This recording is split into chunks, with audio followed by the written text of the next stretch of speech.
السلام علیکم ورحمۃ اللہ وبرکاتہ۔ بسم اللہ الرحمن الرحیم، والصلاۃ والسلام علی رسولہ الکریم وعلی آلہ وصحبہ اجمعین۔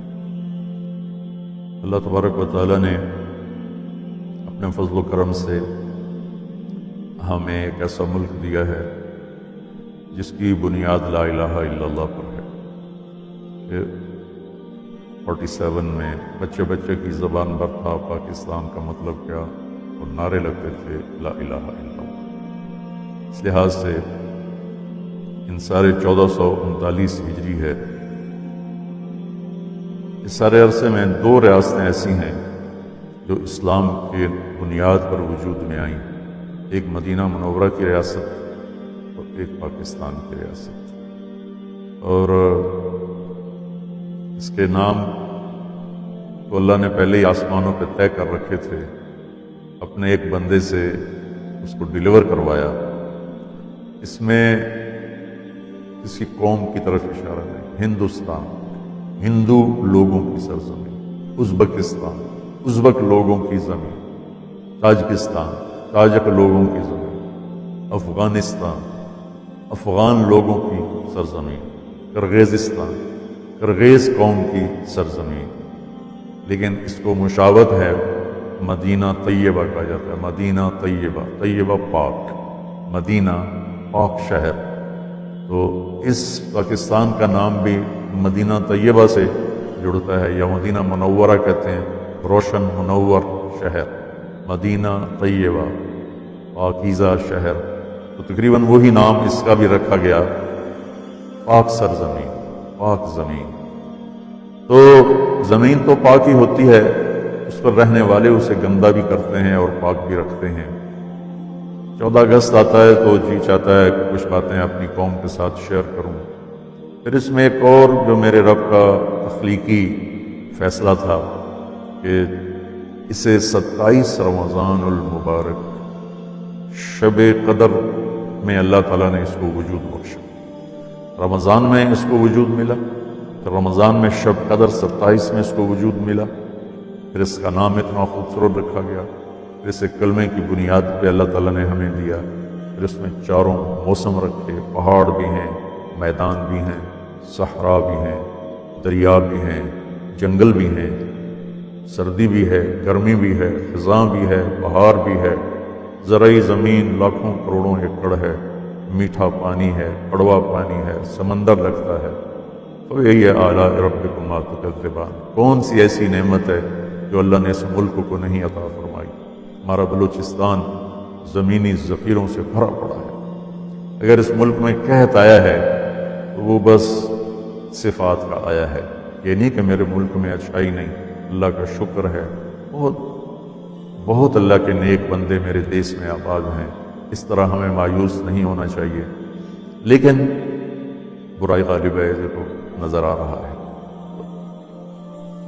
اس دن کے حوالے سے میں صرف ایک حدیث بیان کرنا چاہتا ہوں۔ اگر ہم اس ملک کو پاک بنانا چاہتے ہیں اور پاکستان کو ایک عزت دلانا چاہتے ہیں، ہم ایٹمی طاقت اللہ نے ہمیں بنایا، واحد اسلامی سلطنت ایٹمی طاقت ہے، لیکن عزت نہیں ملی، نہ عالمی سطح پر نہ علاقائی سطح پر، کہ عزت دینے والا اللہ ہے، وہ تو عز من تشاء، اور ذلیل کرنے والا اللہ ہے، وہ تو ذل من تشاء۔ تو عزت دینے کے اور ذلت سے بچانے کے کچھ اسباب میرے نبی نے بیان فرمائے ہیں، ان میں سے آج صرف ایک چھوٹی سی حدیث میں آپ کے ساتھ شیئر کروں گا تاکہ بات لمبی نہ ہو جائے، پھر سننے والے کم ہو جاتے ہیں۔ میرے نبی نے فرمایا اربع اذا كانت فيك ما ضرك ما فاتك من الدنيا۔ آپ نے فرمایا 4 باتیں اگر تم مجھ سے لے لے اور اپنی زندگی میں اتار لے تو پھر تجھے کسی چیز کا نہ گھاٹا ہے، نہ کمی ہے، اور نہ ہی تیرا کوئی نقصان ہے۔ صرف 4 لمبے لمبے وظیفے میرے نبی نہیں بتاتے تھے، مشقت والی وظائف میرے نبی نہیں بتاتے تھے، اپنی امت کے لیے آسانیاں فرما گئے۔ 4 بات، 40 نہیں ہے، 14 نہیں ہے، 44 نہیں ہے، 4 کیا ہیں وہ؟ حفظ و امانت، صدق و حدیث، حسن و خلیقت، عفت فی طعمت۔ سبحان اللہ۔ میرے نبی نے فرمایا، گویا میں یوں کہوں کہ میرے پاکستان کی قوم سے اس میں بہت سی قومیں آباد ہیں اور ہر صفات کے لوگ اس میں موجود ہیں، عورتیں بھی، مرد بھی، بڑے بھی، بوڑھے بھی، مالدار بھی، فقیر بھی۔ میرے نبی نے فرمایا 4 باتیں مجھ سے لے لو۔ حفظ و امانہ، زندگی میں کبھی کسی کو دھوکہ نہیں دینا۔ دیانتداری، دیانتداری وہ زیور ہے جو پرانا نہیں ہوتا ہے، جس کا رنگ پھیکا نہیں پڑتا ہے، جس کی قیمت میں کسی دور میں کمی نہیں آتی۔ دوسرا ارشاد فرمایا صدق و حدیث، ہمیشہ سچ بولنا ہے، کبھی جھوٹ نہیں بولنا، ہمیشہ سچ بولنا ہے، کبھی جھوٹ نہیں بولنا ہے۔ ان 2 کی وضاحت کے لیے ایک اور حدیث سنو۔ میرے نبی نے فرمایا میرا امتی ہر گناہ کر سکتا ہے، 2 نہیں کر سکتا، ایک جھوٹ کبھی نہیں بولے گا، ایک دھوکہ کبھی نہیں دے گا۔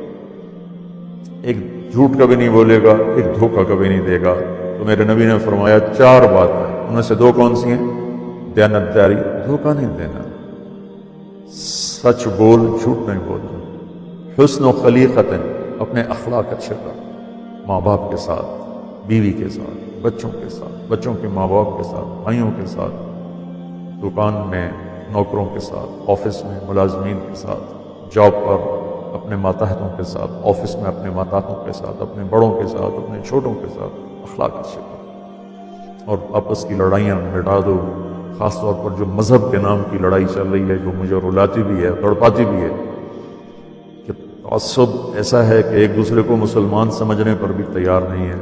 میری قوم میں اللہ رسول کا واسطہ دیتا ہوں، انشاءاللہ جو کلمہ پڑھنے والا ہے وہ مسلمان ہے اور جنت میں جائے گا، کہ وہ جو بنیادی اعتقاد ہیں اس کے اوپر قائم ہو، ختم نبوت کا قائد ہو، توحید و رسالت، جو 5 باتیں ہیں، کلمہ، نماز، روزہ، حج، زکوٰۃ، اللہ پر ایمان، فرشتوں پر، کتابوں پر، تقدیر پر، موت کے بعد کی زندگی پر، ختم نبوت پر، سب کو گلے لگانا سیکھو، سب سے محبت کرنا سیکھو، سب کے ساتھ اچھے اخلاق برتو، ایک دوسرے سے مصافحہ نہیں کرتے۔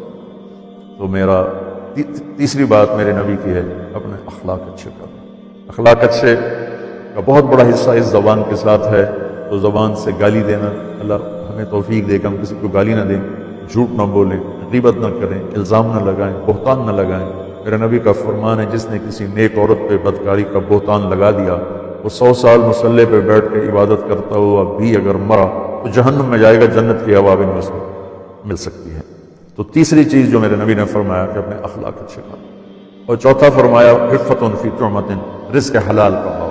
حرام بازار میں بکھرا پڑا ہے، 2 طرح کا حرام، ایک کامی حرام، ڈرگز بیچتا ہے، ہیروئن بیچتا ہے، چرس بیچتا ہے، افیم بیچتا ہے، شراب بیچتا ہے، یہ تو کامی حرام ہے۔ دوسرا کام تو ٹھیک ہے، کپڑا بیچتا ہے، لوہا بیچتا ہے، لیکن سارا دن اس میں ہیرا پھیری کرتا ہے، جھوٹ بولتا ہے۔